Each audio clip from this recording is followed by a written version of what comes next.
Et après cela, nous allons parler aussi de que faut-il faire pour convertir vos clients en difficulté.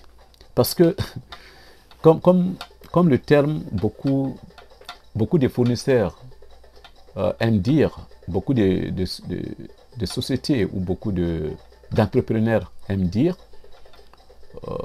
en anglais, difficult customers, c'est-à-dire en français, les clients difficiles.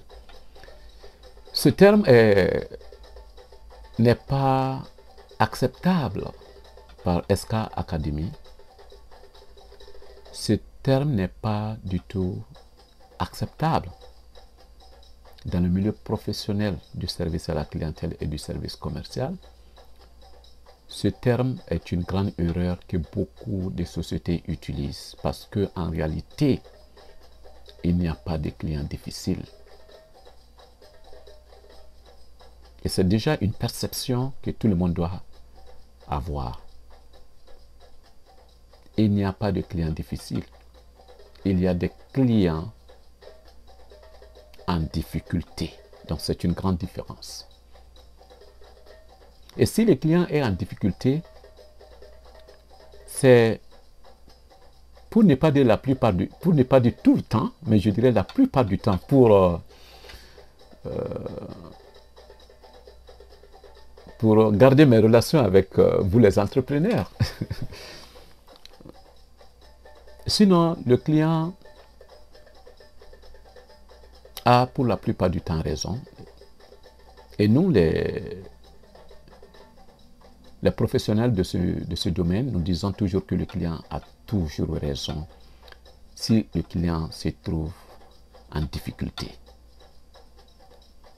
Et pourquoi? Parce que l'objectif principal de la communication, c'est d'éliminer toute ambiguïté, tout doute,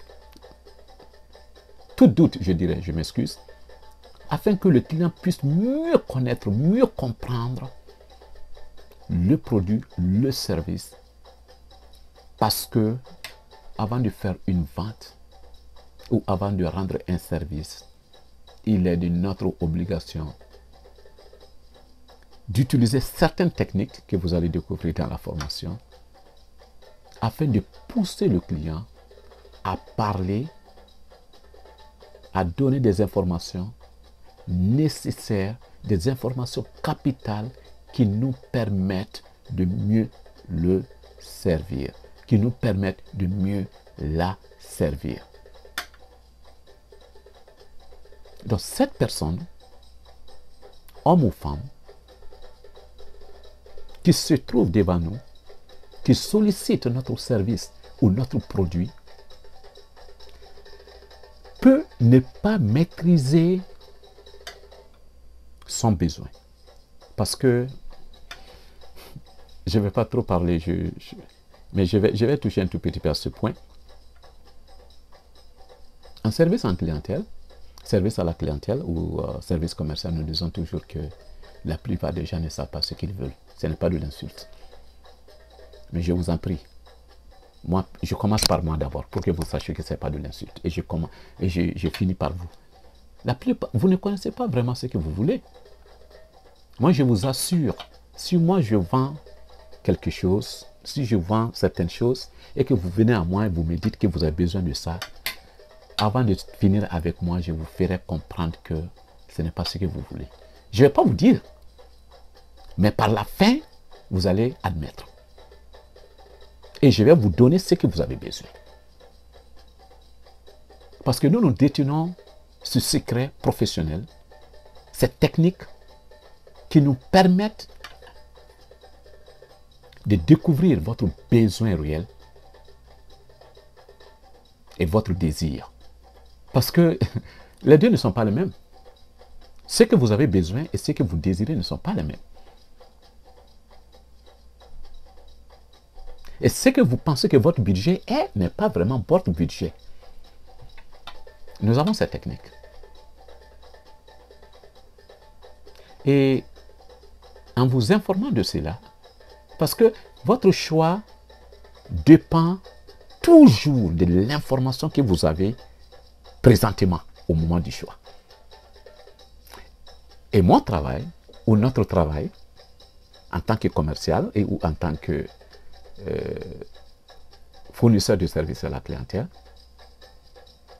c'est de vous permettre à parler de vous afin que nous puissions repositionner votre état d'information qui vous ouvrira les yeux afin de pouvoir faire un autre choix qui, dans la plupart du temps, est le meilleur choix par rapport à celui que vous êtes venu avec chez nous. Donc cela est très important. Cela est très important.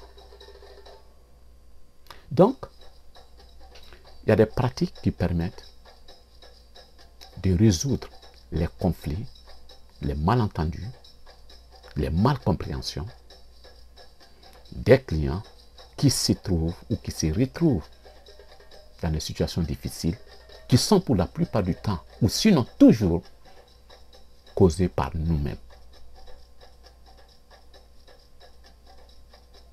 Donc, nous avons le secret. Et il y a beaucoup d'exemples. Personnellement, j'ai vécu, je ne peux pas donner le nom, dans mes différentes professions professionnelles, que ce soit le service de la clientèle ou le service commercial. Je me suis retrouvé dans plusieurs situations où je devais crier, insulter, mais absolument, j'ai utilisé cette technique. Et jusqu'à présent, je suis en relation, en contact direct avec beaucoup de ces clients. Et dans certains cas, les clients ont acheté mes produits, annulé les produits avec certains de mes employés. Et quand je suis parti, les clients avaient acheté d'autres produits. J'ai tout simplement expliqué, après avoir compris le besoin réel du client, j'ai tout simplement expliqué au client pourquoi le client n'a pas besoin de l'autre produit et pourquoi le client n'avait même pas besoin de ce que le client voulait. Et j'ai fait de manière que le client a acheté ce que le client avait réellement besoin. Et jusqu'à maintenant, je suis en contact avec ces gens. Donc, l'état dans lequel le client se trouve est causé par nous, par notre structure. Je ne dirais pas vous, en tant qu'employé direct. Peut-être que vous n'étiez même pas là, parce que peut-être même c'est sur les sites web, tout ça. Mais c'est toujours causé par votre organisation ou par quelqu'un de votre organisation. Donc c'est causé par vous. Cela est très important. Donc il n'y a pas de clients difficiles. Mais il y a des clients en situation difficile. Il faut que cela soit clair dans votre tête. Le cours n'a pas commencé. C'est juste une astuce. C'est juste un petit type.